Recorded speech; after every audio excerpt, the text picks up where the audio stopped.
Good afternoon everyone. Welcome back to my channel nurse world. आज का हमारा topic है माइनर एलिमेंट इन प्रेगनेंसी। ठीक है, मतलब ड्यूरिंग प्रेगनेंसी जो कुछ माइनर डिस्कम्फर्ट होते हैं, आज हम उसके बारे में पढ़ेंगे। तो हमें पता है प्रेगनेंसी के टाइम बहुत सारे इमोशनल और फिजिकल चेंजेस होते हैं बॉडी में। ये जो माइनर डिस्कम्फर्ट है, ये हमारा हार्मोनल चेंजेस और यूट्रस के इनलार्जमेंट की वजह से होता है। तो अब हम वन बाय वन पढ़ते हैं। तो सबसे पहला आता है हमारा नोजिया एंड वोमिटिंग। तो ड्यूरिंग प्रेगनेंसी नोजिया और वोमिटिंग बहुत ही कॉमन होता है, स्पेशली ये हमारा फर्स्ट ट्राइमेस्टर में बहुत ज्यादा होता है। क्यों? Due to increase secretion of HCG और प्रोजेस्टेरोन हार्मोन। एचसीजी हार्मोन और प्रोजेस्टेरोन हार्मोन्स की सिक्रेशन बहुत ज्यादा होता है, उसकी वजह से नोजिया और वोमिटिंग होता है। उसके बाद आता है हमारा बैक एक।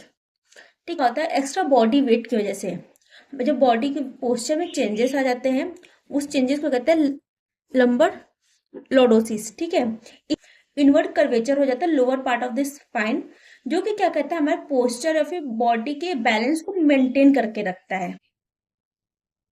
तो ये बैक एक आ जाता है। इसके बाद आता है कॉन्स्टिपेशन। कॉन्स्टिपेशन क्यों होता है? Due to increase level of progesterone.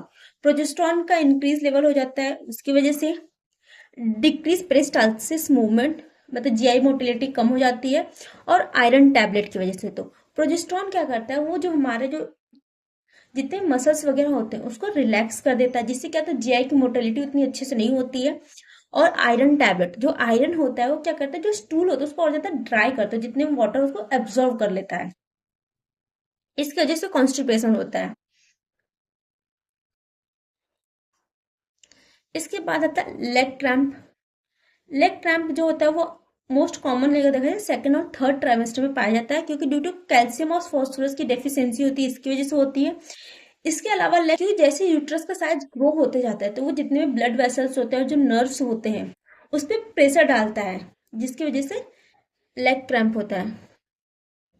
Heart burn वही है, क्योंकि प्रोजेस्टेरोन का लेवल बढ़ जाता है, उसकी वजह से जीआई मोटिलिटी जो होती है वो डिक्रीज हो जाती है, तो स्टमक कंटेंट होता है बहुत लंबे समय तक के रहता है, जिससे क्या हार्ट बर्न होता है। अब आता है एंकल एडिमा।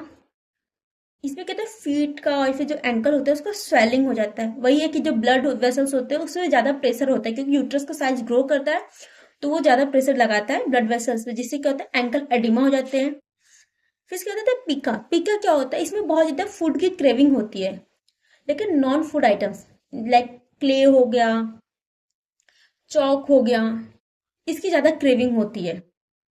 ये होता क्यों? क्योंकि बॉडी में जिंक की या फिर आयरन की कमी हो जाती है, जिसकी वजह से क्या होता है नॉन फूड आइटम्स की क्रेविंग होने लगती है। इसके बाद आता है फ्लैचुलेंस। इसमें क्या होता है गैस का फॉर्मेशन हो जाता है स्टमक में। क्यों? क्योंकि जीआई की मोटिलिटी अच्छे से वर्क नहीं हो पाता, तो बैक्टीरिया जिस फूड पे वर्क करता है गैस प्रोड्यूस करता है। Thank you.